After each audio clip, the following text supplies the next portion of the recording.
হুমায়ুন কবির নাকি ফিরহাদ হাকিম?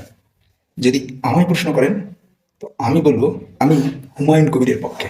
তার কারণ প্রত্যেকটা মানুষের তার নিজের ধর্মের প্রতি নিষ্ঠা, আস্থা এবং তার নিজের ধর্ম প্রচারের অধিকার আছে। হুমায়ুন কবির একটা মসজিদ তৈরি করতে চেয়েছেন। হ্যাঁ, নাম বাবরি মসজিদ, সেই ক্ষেত্রে অনেক প্রশ্ন থাকতেই পারে, সেটা আলাদা একটা দিক।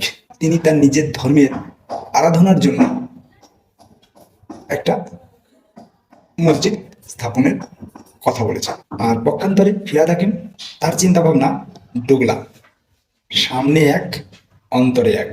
উনি যখন রাজনীতি স্টেজে থাকেন তখন ধর্মনিরপেক্ষতার কথা বলেন, আর যখন ধর্মীয় এজলাসে যান তখন অমুসলিমদের সম্পর্কে খারাপ মন্তব্য করেন। তার উদাহরণ আমি আর তুলে ধরলাম না, কিছুদিন আগের ভিডিও নিশ্চয়ই আপনারা সকলেই দেখেছেন। তাই আমি হুমায়ুন কবিরের পক্ষে।